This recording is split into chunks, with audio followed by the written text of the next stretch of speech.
আসসালামু আলাইকুম। আশা করি সবাই ভালো আছেন। আলহামদুলিল্লাহ আপনাদের দোয়া আমিও ভালো আছি। দেখুন আজকে আমার একটা পছন্দের জিনিস নিয়ে এসেছি।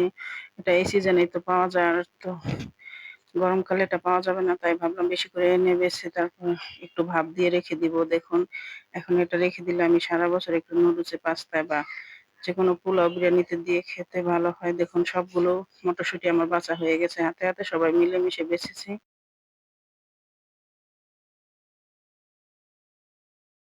আমি এগুলো একটু ভাপ দিয়ে রাখবো বেশিক্ষণ না, ৫-১০ মিনিটের মতন একটু বলক আসলেই করে দিব। পানিটা ছেঁকে ফেলে দিয়ে তারপরে পানি ধুয়ে রেখে দিব ফ্রিজে, ডিপ ফ্রিজে রেখে দিব। দেখুন আমার মটরশুঁটিটা বলক এসে পড়ছে আর কিছুটা গুঁড়া, গুঁড়া দেখা যাচ্ছে যে উপরে ভাসতেছে।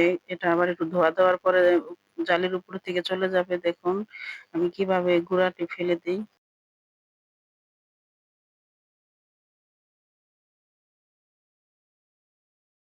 কলের নিচে দিয়ে একটা বোলের ভিতরে দিয়ে জালিটা দিয়েছি। এখন উপরে যে মিশাগুলো আছে সেগুলো চলে যাবে। মটরশুঁটি বাছতে, বাছতে ছেলেমেয়ে বায়না ধরেছে মোরগ পোলাও খাবে মটরশুঁটি দিয়ে। তাই আজকে মোরগ পোলাও রান্না করতেছি মটরশুঁটি দিয়ে। দেখুন আর এদিকে কিছুটা ইফতারেরও ভিডিও দিচ্ছি আপনাদের সাথে। দেখুন কয়েকটা ডিম চপ বানাবো, যেহেতু মোরগ পোলাও বানাবো রান্না করছি। সেই কারণে আমি আজকে বেশি কিছু ভাজাভাজি করবো না, কয়েকটা ডিম চপ বানাচ্ছি, ভাজতাছি দেখুন।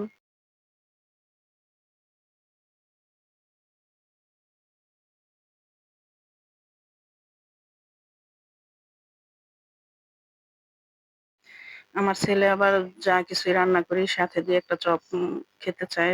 চপটা খুব পছন্দ করে। তাই বলে যা কিছু করো সাথে দিয়ে একটা চপ রাখবে। তাই ভাবলাম কয়েকটা ডিম চপ বানাই।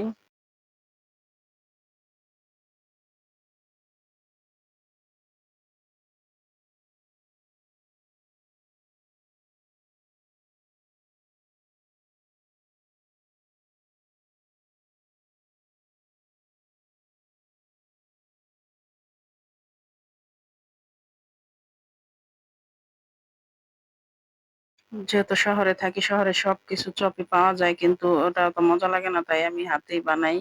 আমি সবসময় যে কয়েকটা চপ বানাই হাতেই বানাই আনতে চেষ্টা করি। আমার ছেলে-মেয়ে খেয়ে পছন্দ করে। দেখুন আমাদের আজকে ছোটখাটো ইফতার।